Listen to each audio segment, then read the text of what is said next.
Everyone to Poets and Po'boys 2023.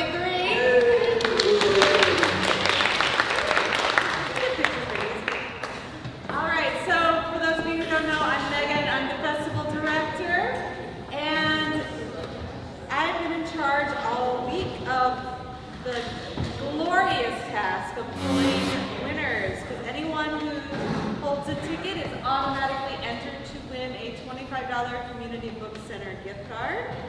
The ticket holder who wins for this session is Sid Galicia. Sid, are you here? Hey. All right.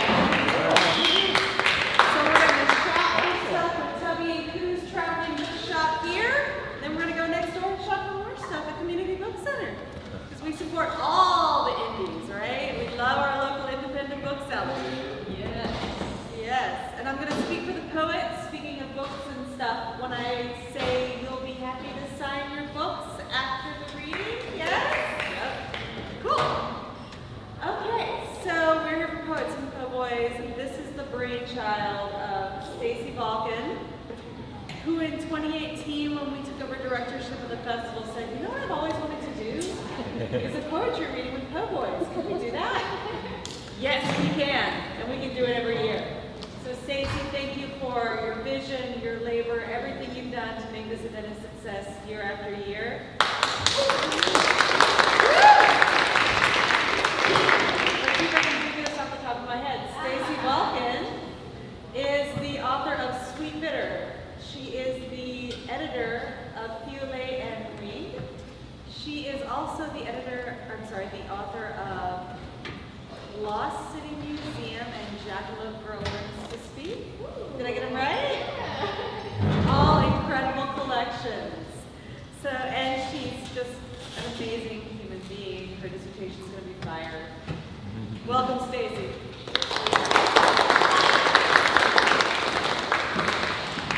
Thank you all, and I'd like to welcome all the poets to the stage. Is this okay audio-wise, or do I need to? Cool, okay. So as Megan said, this was an idea I had. Words and Music always had a literature and lunch session, and I was like, but po-boys and poets, like we gotta, literature and lunch is one thing, but like some of us are on a level here. So thank you. I think bringing poets and poetry and food and nourishment together is just really important.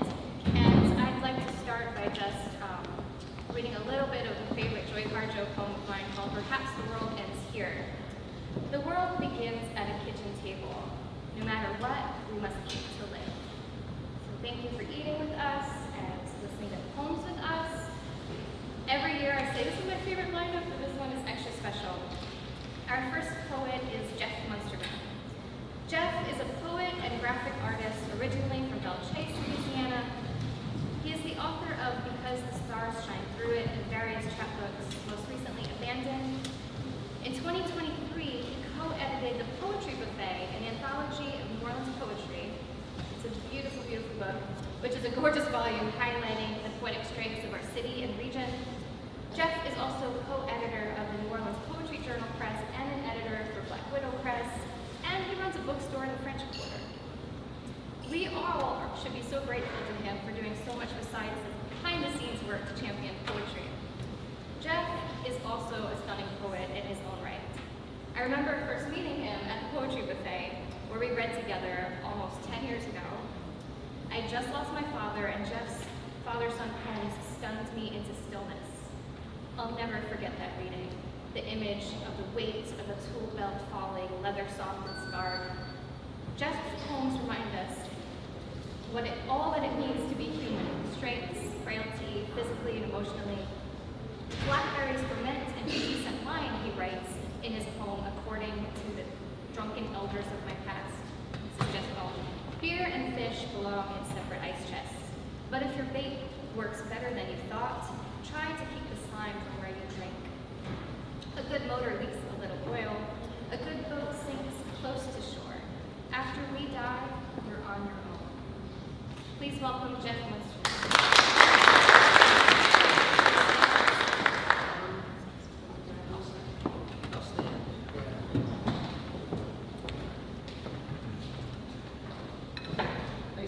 How's everyone doing today? Good. Yeah, very good.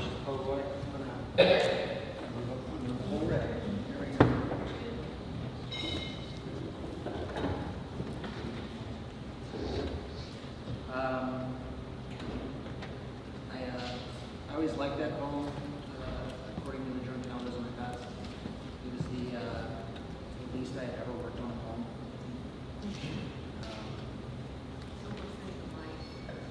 Yeah. Not.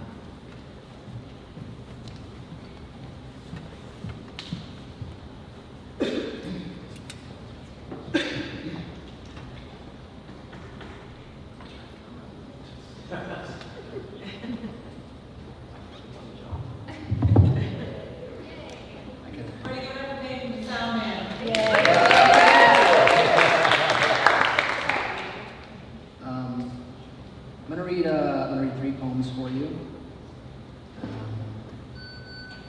I hope you enjoy it, and hope you continue enjoying words and music. So, lovely. This is called Clarity. In the mirror, boyishness, age, grimaces his sour molars, slow defection. All this promise and excuse, memory of chivalry flipping into place. By the pliers' orange grip, he unfurls. Where hair dances like sawgrass, he's picnic tables and palms massage, full easy smiles for congregation. Wounds spill their magma, cauterize bright shoulders. Real life, he's tired. Tune askew, a shaken gait. It will never be enough to dream an easy life. Easiness, turns out, is hard damn work. Tell him how to look like what he is. Armor without scar. Cheeks, sauce, and Memphis, yes. Dumbfounded vowing to give without it ever hurting. Between the warmth of sun and your skin, a meadow where bees big as bison graze, and clouds shiver like sugared toddlers until rainfall sizzles the scalp. Tell him of the work an honest voice can do. Sacred silence after riotous crying.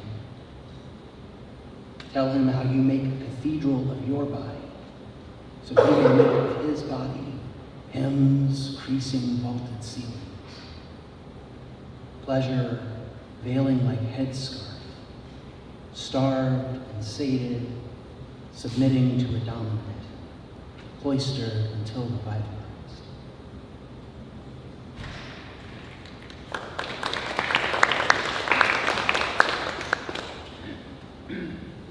I wrote a lot of poems about my father's passing and then didn't for a very long time. And then it started coming back. This is called Cherish. The problem with you begin as refrain. You're book smart. You're not street smart. The man was not big on embrace. Spoke of the problems and didn't preach fix unless it fit his wrench. I'm 20 when I received the lesson no book offers. Abandoned as the empty house where time you took for granted. Forearms like cannons, a crappy crooked grin, he'd sit on the dock draped in Milwaukee's best lights that insulate him from a weekday's fangs as the brackish canebrake copperheads babysit. One brisk December, we portioned his ashes in the same swamp used to shoot up my exuberant, youthful nose. You're book smart. You're not street smart. Dead now 19 years, some mornings I wake up wishing to reply, I'm 12. Is it wrong to speak ill of the dead when they're your dead? I learned love early as obligation, another chore between cutting grass and each spring bleaching lines. Love was something done to you, or it wasn't. If you looked right, it prismed certain moments' margins, and motor oil leaking, leaving iridescent rainbows like a king snake's back. I used to rest my face against the bulkhead and watch it drip.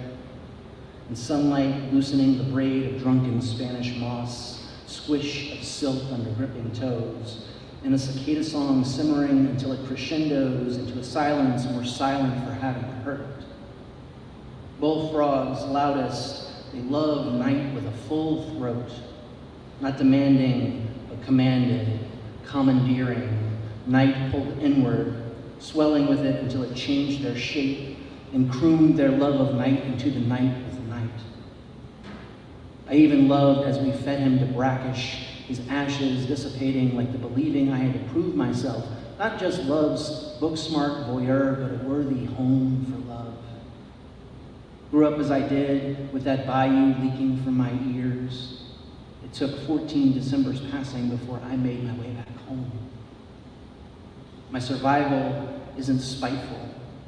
My thriving relies on no ghosts, and my body is bayou. Its symphonic love letter pressed against skin, rippling like the broken surface of a moon-stained marsh. My body is squall, protest chest that can sink my teeth in without poison and clench until pleasure flings me off. Salt of my body, the same salinity shed from a precariously lush continent. I'm content to crane my neck against inner thighs and cherish you. There's no good reason not to.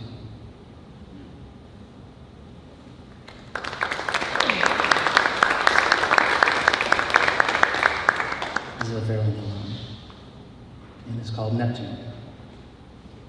It's a horoscope. Thought this year you would get by, but this morning, 1 month later than usual, you were pinned under the Buick that should have ended you while your father searched the ditch for crickets. The room fills with smoke. Water lunges across the bed. All you remember is not what happened. Sometimes when you write, a word you do not mean appears. Courage when you meant caught. A mystic would think it from the other world. Incantation rises like a fever in your throat, and like a child shoved awake by a parent commanding, get up, you startle and again. If ordinary life exists outside imagination, you have never lived it. Death has never been something happening somewhere else. As far as the dead are concerned, you are an empty gesture. Make it anyway. When you write your own story, make it one you can live with. Write large and illegible allusions to sacrifice, write in menace, noisy and electric to cover the mistakes, thicken the plot with friends and lovers until they are indistinguishable. Pour your mouth over as many bodies as you can fit. Remember, yours is a mouth that reaches back to creation. A night without stars saying you deserve it. Or a night more stars than darkness saying, get up, get up. Now that it has tasted your blood, the story has ideas of its own. Be careful, the story will write you out. Nobody said alchemy is easy. Thank you.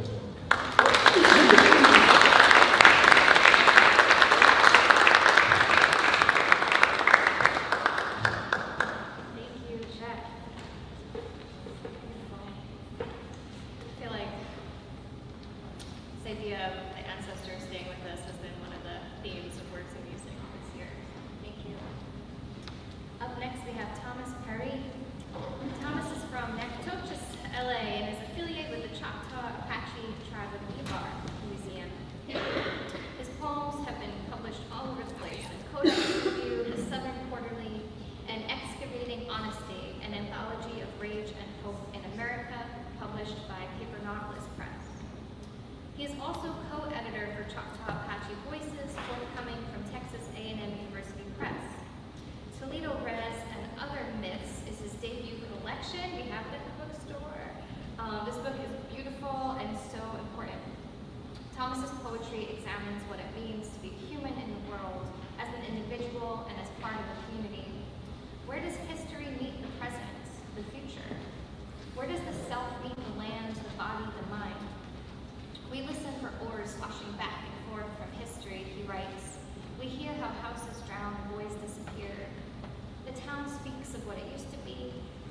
dry light of warm day, I know we've been dreaming. Don't sleep on this powerful book. It's a dream to have Thomas here from Hammond, where he teaches at Southeastern Louisiana University. Please welcome Thomas Parrie.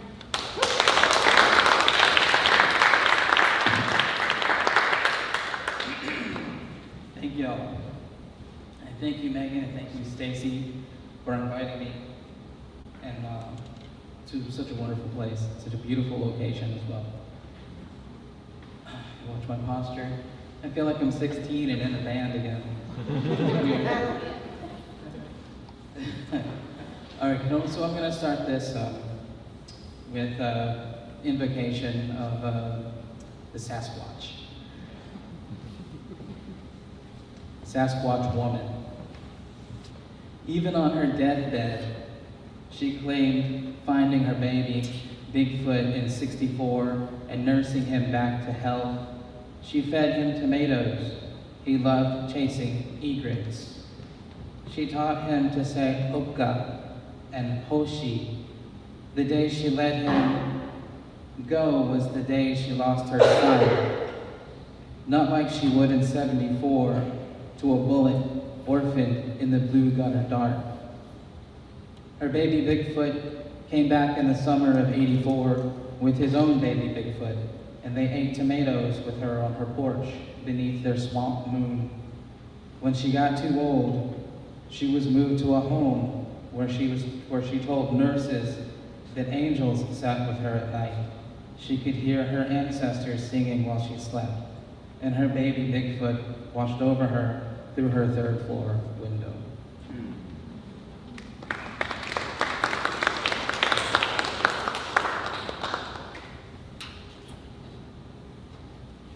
Indian morphology. Chuska, buzzard. Aunt Ruby calls me and points over to where birds are circling over the creek. She tells me something is dead or will die soon. Ichikuate, water moccasin. I can't swim in the creek, so I jump in the Atlantic and swim all the way to Spain. I have some grievances. Icote, wasp. Remember when I was allergic to their sting? Remember when I fell in that nest and they stung me 9 times? Dad, you told me not to sleep because I might die. You called me Hocotelito ever since. Huate, twin. We avenge our fathers and uncles through baseball games. And when we win, brothers, which we always do, we become the sun and the moon. This is always the beginning of a new age. Nixdemo, boiled corn. Gods used to hide in the rows behind the house and wait for me to fall asleep. Then they would sneak into my room, reach out their husk-covered hands, and touch my dreams, in which I'm holding a dagger. Kakuwate, peanut. Sometimes the peanut butter and the jelly came mixed in the same jar. You told me that the peanut was magical. It was our buffalo. Chichimek, Indian pejorative. You put mud and cobwebs on our scrapes. You made fish hooks out of beer cans. You made us chew boiled sweet gum tree for toothaches. You taught us that cedar kept away the fleas. We told other kids we didn't know you. Chichi, mother's milk. 2 fight over a 6-pack of Old Milwaukee. 1 stabs the other in the back. The stabbed one keeps drinking while the knife's still in his back until he bleeds out. Quacha, shit. Hey cousin, we used to steal bicycles from white kids and ride them all the way to the next town. They were our ponies, and we had many. Chanchi, slave. In Choctaw, it meant wild bird. In Caddo, it meant bondage. In Choctaw Apache, it meant 200 years of hiding and blending in. We don't speak the language, but we know what it means when we see buzzards.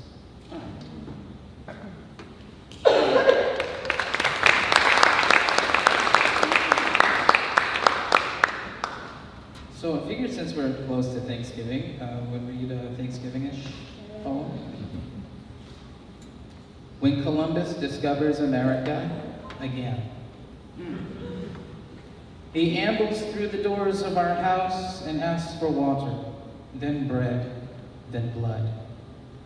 When Columbus discovers our powwow, he crawls to the center of our circle and plants a flag, then a cross, then gallows, then a federal holiday. When Columbus discovers our music, he ballets up to the bar and demands the bar, then the woods, then the lake, then the planet. When Columbus discovers America again, he wears feathers and war paint, calls us brothers, then Indians, then savages, then mascots.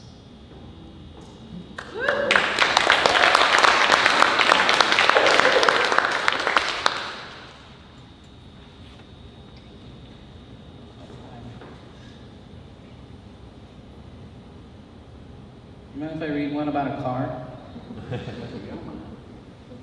This is called Elegy for a Drowned 1969 Camaro. They thought they could fly over the lake into Texas for white women and Mexican cocaine. Instead, they were found in the lake, holding onto taillights, trying to lift the car back onto the road. They were making war against America, then us, then their brother's 69 Camaro, primer gray with chrome mags, now resting at the bottom of the lake. Tire squall, night air, engine gallop, their brother's car taking flight through red light after red light until driving off Pendleton Bridge. So we sing the death of our brother's Camaro, sunk into history, into myth. Goddamn Indians, only good one is a dead one.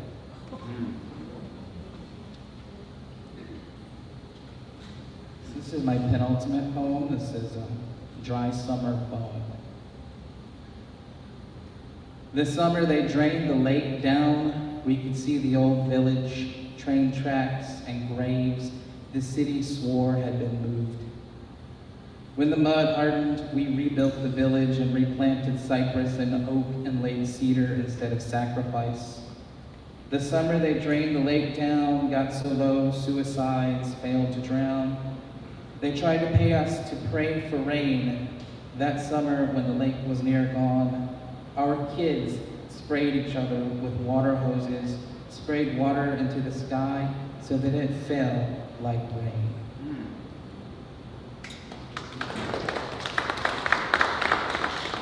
And this is last one, it's Toledo Res. Waves break from the bottoms of powerboats and glide toward shore like rolling hills of fish. Roofs of houses jut out of lakes as shards where Indians turn to fish, dance in its belly like prize-winning bass. Indians dancing down there have a brown mist that hangs from their bones like sacks of loot and corn, like tamales and welfare, like whiskey and crosses, and my grandmother's feet pounding mud, dancing catfish dance while my grandfathers sing and swim through hollowed-out cars and trucks of flooded junkyard forests of my ancestors. Aluminum eyes pop up to watch golden green waves rush beach like foam fences marking border of an underwater reservation. They say when the lake was built, all the Indians living there had to learn to swim.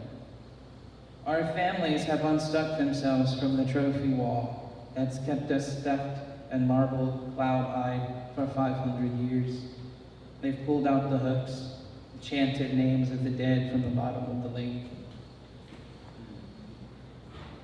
They have stretched out their fence and crawled from the mud of Toledo Bay without words, without drums, without songs, without skin, to tear through black tarry nights of oil fields, to smoke sweet burning of Marlboro Man, to sweat the sawmills and the end of piney woods, to sniff the banks of Toledo Res for old Milwaukee in the howling Coon Ridge night. There's blood in the mud from the changing. Over time, it will harden into clay, a shard of pottery to prove we were here at all. Thank you.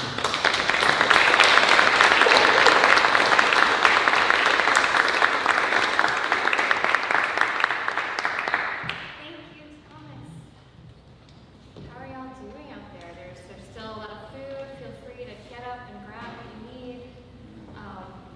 As we move through our readers, I'm like enraptured though. I don't think I could get up. Our third reader is Kelly Harris-DeBerry. Kelly is a poet and freelance writer and dear friend of the Words and Music Festival. Most recently, she completed a publishing cohort with Penguin Random House, exciting. Her debut book is Freedom Knows My Name, also at the bookstore. A gorgeous collection of poetry that reads like music, like breath. For Kelly, voice is an instrument. Performance matters. Art is never done, she said. When a poem can't live off the page, she says, it's done and not in a good way. Who wants to be done? I think it's really important to put a poem in your mouth. Kelly brings the oral tradition of poetry to the page and back, and I'm so glad she's currently working on a second collection of poems, which I can't wait to hold in my hands. We're so lucky to have her here with us this afternoon, especially after last night's late night performances at Whiskey and Sticks. Please welcome Kelly Harris-DeBerry.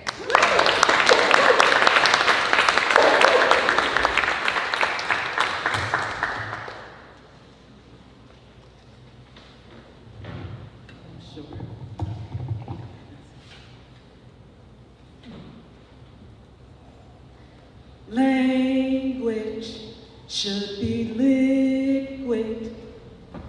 Language should be liquid.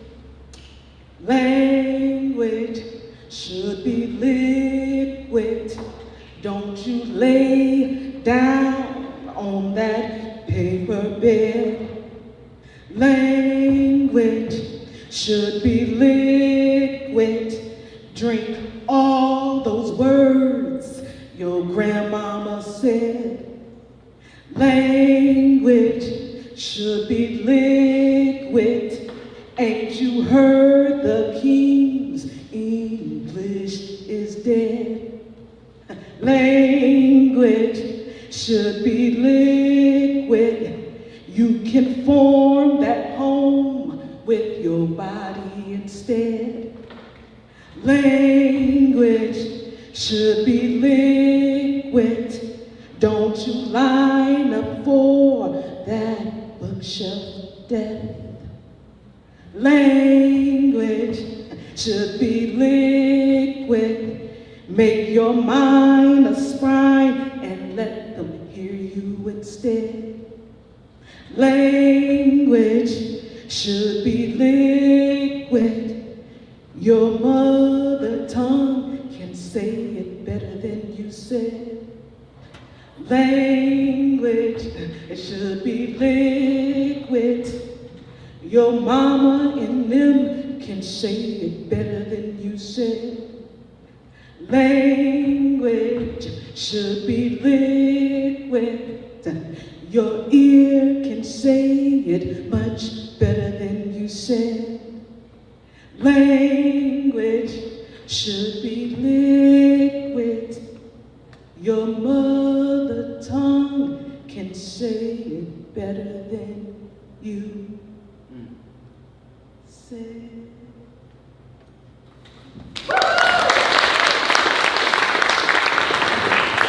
How y'all doing?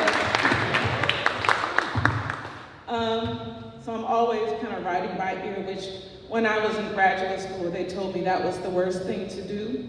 But that is, I just hear words. I hear the images. And so I want to dedicate that to Julie E. Patton. If you don't know who she is kind of I consider her like the Black godmother of experimental poetry. And so if you get a chance, definitely check her out.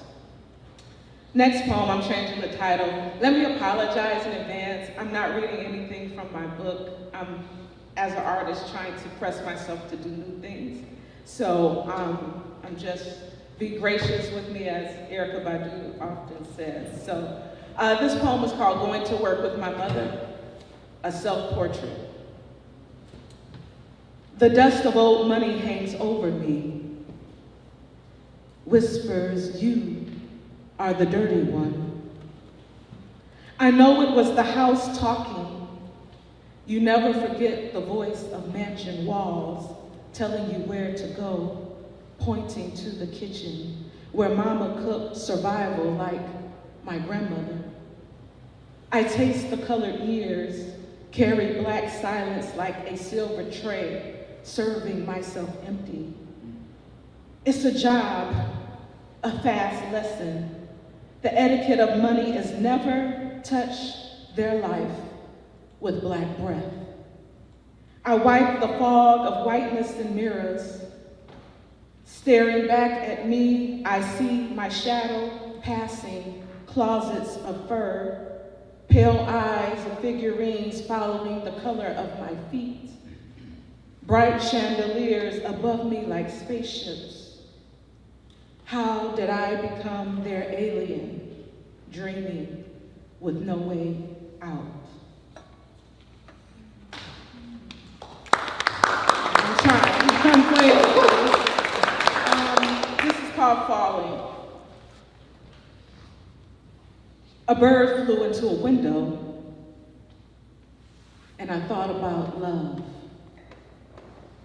How clear it looks from the other side of lonely. Warm wind blowing daydreams. Watercolor balloons rising. Trees in heaven's rear view. I was a bird once, crashing my flesh into another, mounting like earth's heels, humming in out-of-body glory, airborne and tender. But nobody told me love was featherless, pillowed and suffocating, a naked flight, a slide down your own reflection. How could I have known that glimmer was a wall? Where could I fly into a forever big enough for two? Mornings after hurricanes. Smells like 3 days later. Tastes like death in my water. Feels like wool over my eyes. Who turned off the lights in the city again? Who died in the red car next door? I smell sudden caskets. My neighbors can't swim. How do I say I'm alive without weeping? I want to scream, but I'm in love with living.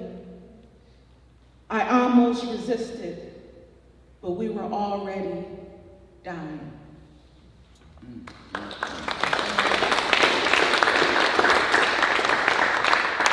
Stay there real quick.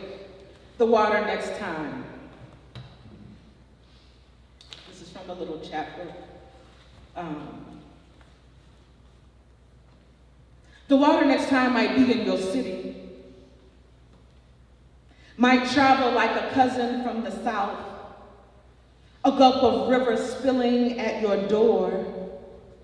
The rum of death, a dark swallow surging, arms like flags in a drowning earth. This could be your tomorrow, stretching across the belly of any city. Call it weather or birthing humans.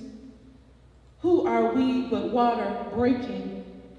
The beginning of us swimming upstream to a paradise with no promise. Don't you see from way up north that all water is your water? You, them, you, us, how liquid we laugh with ocean hums, an ancient chorus of salt and bones, north, south, east, west.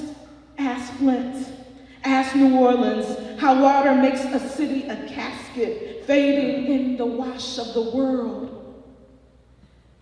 What shall we plant to save our lungs? The limbs of trees are waving goodbye. Winter whimpers as it falls to its knees. Oh, dear snow angels looking at the sky, soon you will taste the reckless thaw, turning lives over like soil. The wind was sober, the mornings were sweet rain, but now we have swallowed a living for a king-sized dream. Earth could have been more than a purse carrying gold. Who tarnished the land? Who put the razors under our feet? Who filed the earth down to the bone? We, the water. We, the wounded.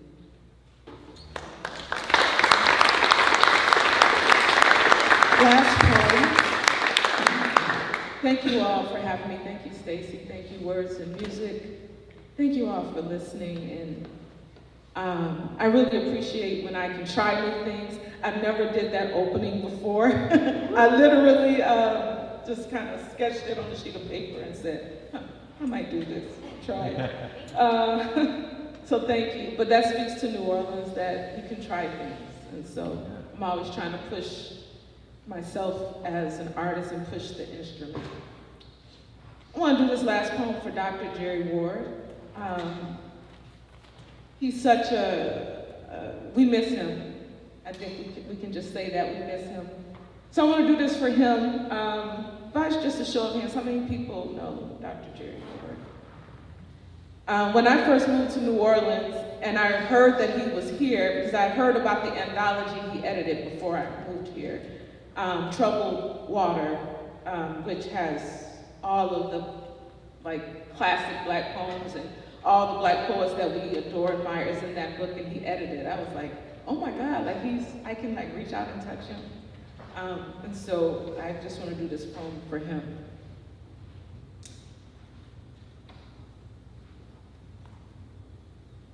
There are things hotter on your tongue than soup. You blow on this country, but it never cools.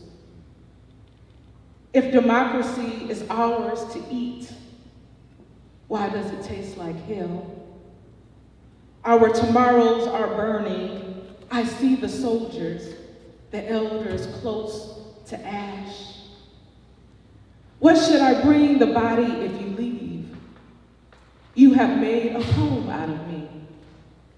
The days you warned would come are knocking at our doors. Bombs have been made from our comfortable silence.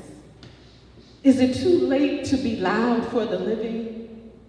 I want the world to stop, bend its knees and ask the children for forgiveness. I've tried to hide my fears in church, find a God of peace, went down to the riverside in white, but there were no angels, only teachers that come with light and whispers to make us a truth worthy of living. Thank you.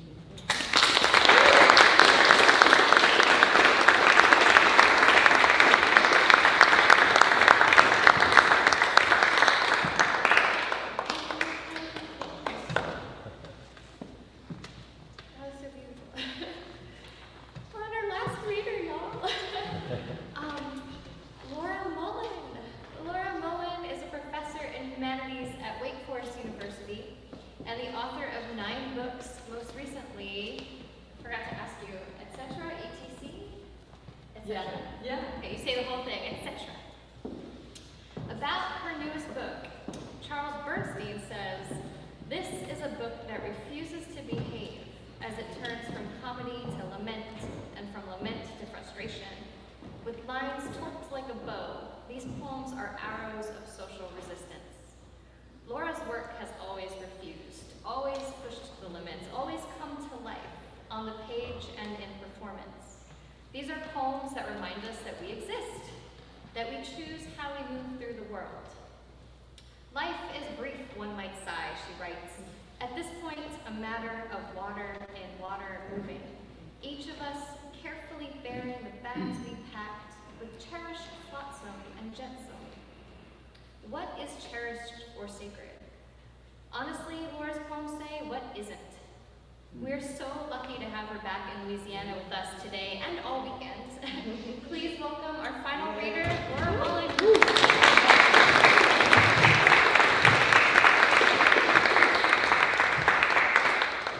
you, Stacey, for making this happen. Thanks to the glorious poets with whom I feel astoundingly fortunate to read.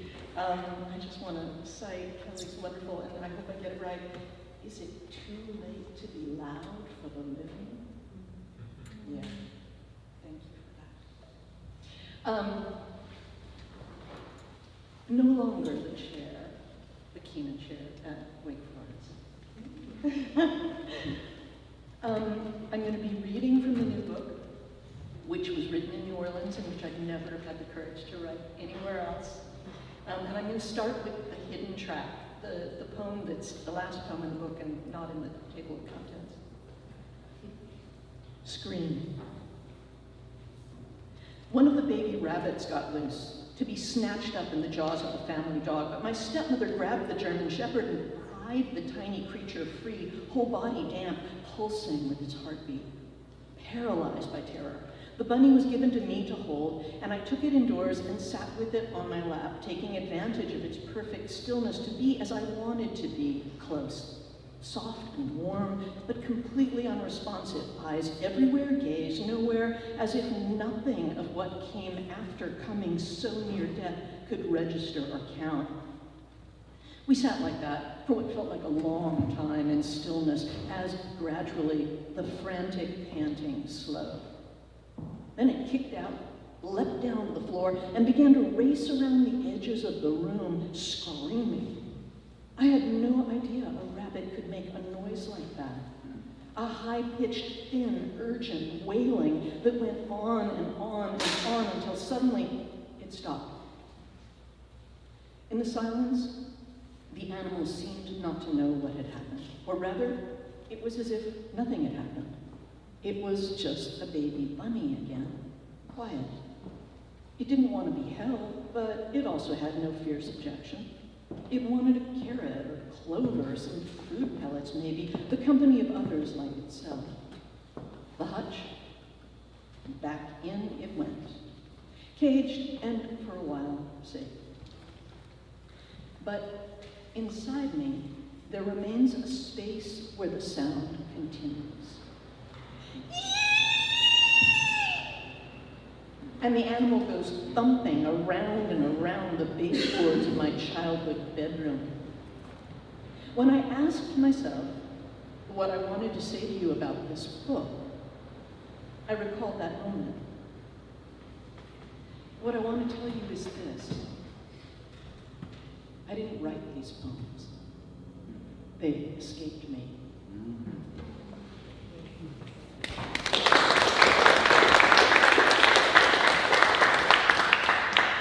So there was the book I wrote, and then there was the book that got rewritten once lawyers were involved. And it changed this title of this song, as this poem, to The Song I Couldn't Get. The song I couldn't get permission to quote from is titled Refugee. I can say that word, and maybe also repeat the phrase, you don't have to. The chorus I sang along to, hoping someday to believe it, not knowing the song just as we were getting into the long dismantling of the promises of a former president's vision of a great society. Today, there was a picture of the Pope washing the feet of those who had to flee their country, but Elsie hums something about someone damaged, says, sorry, not sorry, goes on insisting we're, quote, the greatest nation on earth, but we don't have enough for anyone, that is, anyone else. What the song meant to me when it came out was hope for a future not shaped by panic or regret, belting the words out. I felt the way I felt whenever I was packing up my old life to leave and start my new life, which was mostly also quickly not the life I hoped it would be when I left. Recovering victim of violence, traumatized hostage. The song never asks what had happened to the subject to make them so distrustful, fearful, strange. You don't have to live like that. I wanted to believe it. America is great, Elsie yells, or says it could be great if we don't let anyone in, she says. Anyone else? Okay, because we are, see, struggling, but also great as assertions and denial replace thoughtful promises. It's like we've given the job of packing the glassware to the garbage men. Sorry, no, sanitation workers. Everything's fine, just fine, shouted over the sound of beautiful things smashed into wreckage. Fear makes people stupid, a wise friend said of one of my ex-boyfriends. Maybe that phrase should be embroidered on our flag. I said it too. La la, don't have to, sung along loudly. I was full of self-pity, thought the words I couldn't afford or get permission to use were meant for me. Well, they had been and might be again. We are not accepting refugees because we live like refugees, because we feel like we're living like, because we're trying so hard to remember the words and forget the meaning.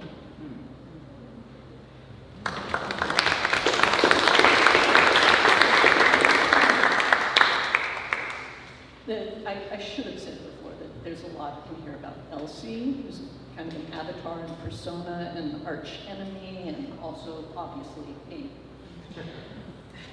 Playing the Cow Palace. The Cow Palace is a venue in Daly City. Playing the Cow Palace. What my friend who lives on Elsie Street recalled of the Beatles concert she went to in San Francisco, or rather Daly City, is the sound which completely drowned out the singing of girls screaming, and then the smell after the music was over and the crowds were filing away of urine, because so many young women wet themselves in a media-driven ecstasy of safe because hopeless desire for the cute boys in matching suits and haircuts, bringing back to the former colony a rollicking version of rhythm and blues, a music invented in America by the descendants of the enslaved, struggling to survive the murderous injustices the country was just beginning to face.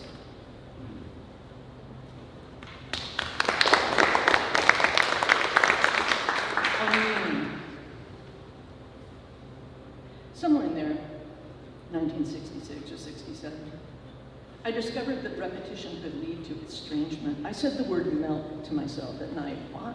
Over and over, and heard it askew, oddly, heard it as if it were music, nonsense, or a mysterious word in a foreign language. What a weird syllable. Melt, melt, melt, I murmured, trying to make the word come back to sense, but watching it like an escaped pet run further away, deeper into pure sound. The more I called it, as I kept calling it, why had I ever thought it knew its own name, or thought it had a name, or thought I could name it?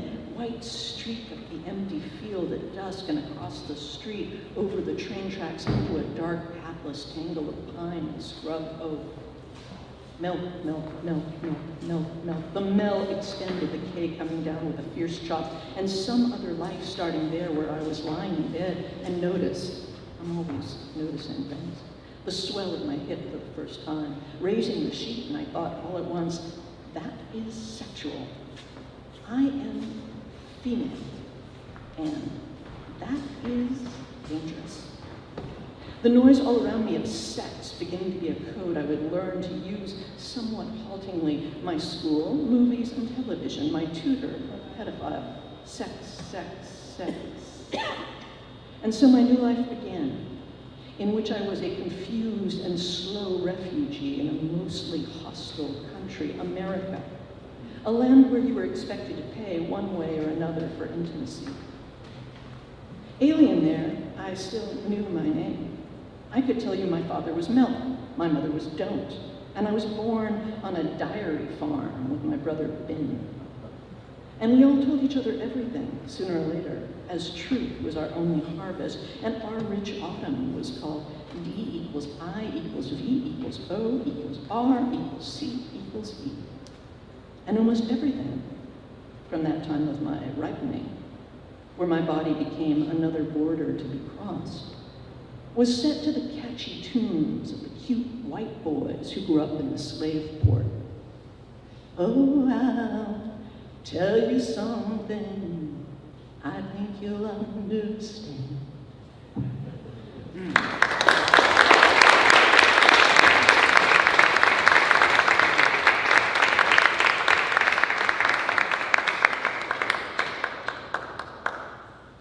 Thank you.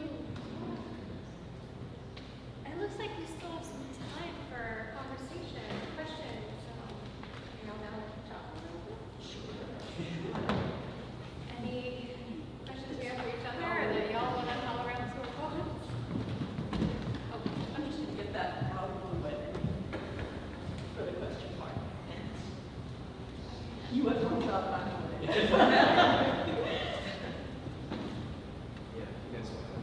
Pass the mic around? Sure.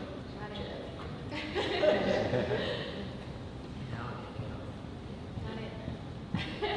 Just have Great. I have this one. Y'all have that one there. Yeah. Oh, it's off. Cool. Where does a poem begin for you? It sounds like there's what I'm hearing is there's a mix of different, I guess, ways to embody, or that a poem comes, or is spoken, or written. What is like first part of something that goes, oh, this is a poem? However you want to answer that. I guess I'll go first. Something I started doing years ago is I write on my bathroom wall. Ooh, wow.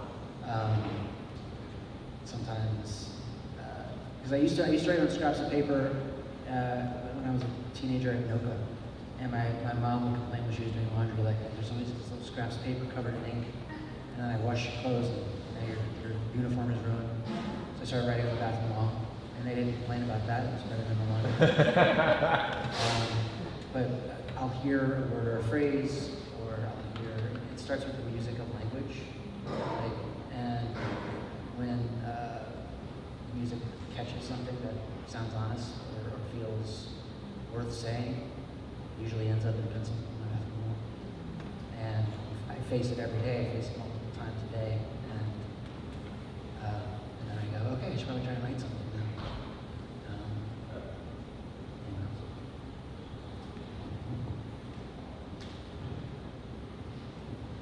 Well, sometimes I don't know if it is a poem.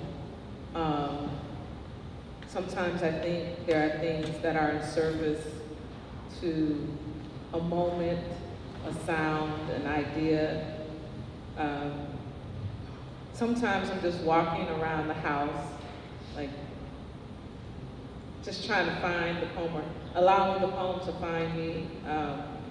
So my daughter's there, like she'll tell you, sometimes I'm in the bathroom, she thinks I'm in the bathroom, but I'm like locked in the bathroom trying to think or like hear the rhythm of it. There's something trying to come through.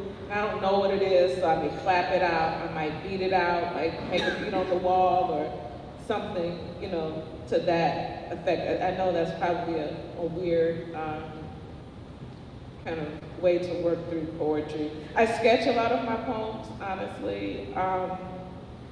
So if I feel like it's about something, let's say loss, then I'll sketch all these things that are random about loss, whether it's losing keys, whether it's just something. It's not the poem, it's just kind of the pre-poem, if you will. And then something will like step forward and says, hey, I'm the poem that wants to be written, and so I yield to that.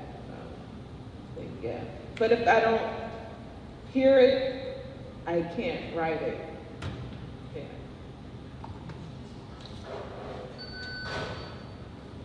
I think for me it's an image, so I'll see in my head some nugget of something, or I'll remember You know, for the poems in this collection, it was my dad's stories. You know, so everything that he would tell me about the old days when he was growing up. You know how he called them the old days, but you know, growing up in the 1960s and 70s and in that area before the area really became flooded and because his town, or there was this old town that was flooded and to create Toledo Bend, lake, and he talked about that, and there was all these like superstitions and everything about how the catfish could be the size of a person, could swallow you if you're not watching where you're swimming, or railroad cars that are under there, and all this, and it's really creepy stuff for me. But yeah, just an image will stick in my head, and he's telling me the story, and from there, I just try to cut at it until I get some kind of story out of it, and then that's where that comes from for me. I'm so boring in that it's all of these things. Like, there's nothing that anyone has more wonderfully said that I wouldn't say that's part of how it starts.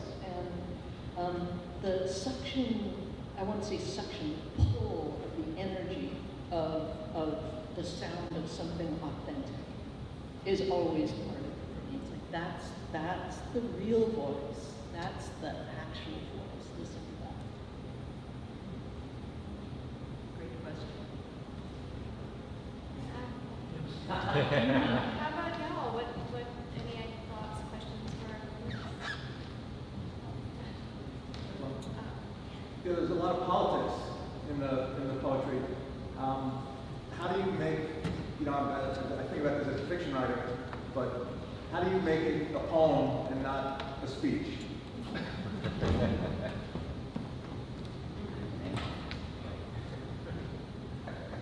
Well, it starts off as a speech, that's for sure. But through rewriting and crafting it, I try to take a lot of those edges out, put it into story, put it into language, and usually you can, it's almost as if you can hear the sound of the edge that I'm trying to produce. That of course you can't ignore, the politics that are there. So I try to put it through someone's POV. What are they seeing, and what is their experience? And through that, of course, just much like with fiction, you try to understand that avatar. I think that I was doing that from there. I have an answer. I'll just say it's partially the tilt that allows in material that you wouldn't in a speech. Like, so-and-so said this about my ex-boyfriend. That's not part of the speech, or the musicality of it, or the weird-ass thing of letting a cow logo write most of your book, not speech.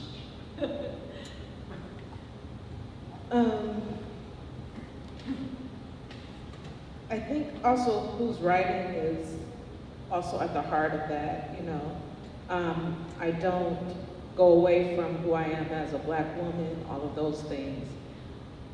I think the balance is even in the politics, still trying to uncover the humanity that we all are struggling with, right? Or what's at risk for humanity.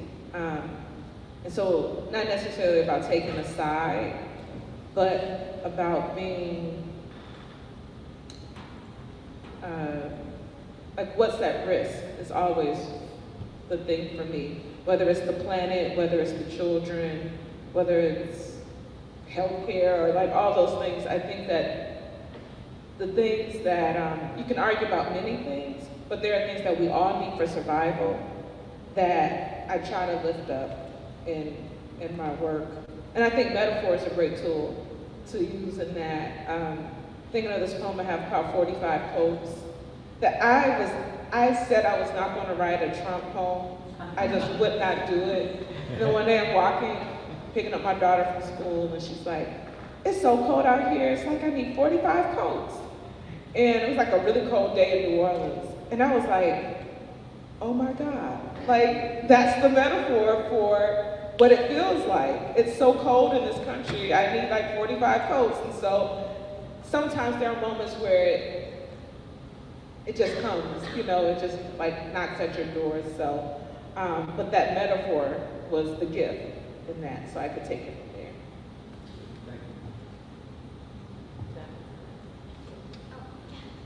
Well, I have a question. Well, I don't know if it's a question, but maybe it is. You said you try to file all the edges down when it's political, and me, I try to sharpen them as best I can. I want them to just let it wide open, because to me, and this may not be true for everybody, all poetry is positive.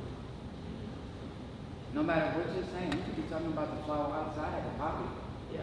But a poppy is political. I mean, that's where the drugs come from. And God wrote them on the earth, and yet they're illegal for us, right? So, Can I just say one thing to that? I agree, but I think the way that society is now, with it's kind of like living in a, you know, like back in the day we used to go in the bathroom and there was all this writing in the stalls. It's like we're living in like the bathroom stall way. And so as a poet, my job is to like figure out how to make people listen, to say what I need to say, but in a way that pulls the ear in differently than what all the other screaming matches are in the world, right? So poetry is political. I think Sonia Sanchez says that. But poetry can also make someone pause. And if we can make people just pause a little bit and think and ponder, then I think we should use all the tools of poetry that we can to do that. Because I think we're just kind of like in a crossfire of screaming matches and everything. And so hopefully poetry can kind of be in the middle. An interesting thing I learned, Stacey mentioned the Random House thing. Poetry sales increased rapidly during the pandemic. And I think there's something about poetry, the ability to take it with us, the ability to put it in our mouths, the ability to go from one thought to another, not like in fiction where you gotta follow the whole story and things like that. I think it serves people, it serves society in that way that you can like kind of, poetry is kind of this buffet. I know that's maybe a bad, maybe that sounds a little cliche. But when you're sad, you can go find that poem that speaks to the sadness. When you're in a political space, you can go find that political poem. And so I think that's the gift of poetry for all of us, is that it can speak to so many different things in different moments. well, I'll close that out with, I make them stop because they don't believe I actually, look, you wrote that? You know, you said that in public to people, you know, all culture. Yeah, I did. But I went to say, I'm looking for the bathroom home. The bathroom stall. Doctor's business. I'm waiting for it now. Here before the flush. Hmm? Here before the flush. Look, she's writing more before you. Well, that just about brings us to time, so thank you, everyone. Reminder, books for sale right here. You can take everything you just heard with you. I'm sure our hosts would be happy to sign them for you. Thank you for spending your afternoon with us. Please go eat more, and thank you all for sharing your words. And we'll grab someone in a group photo and then release the poets for you for them to sign your books that you're going to go get right now.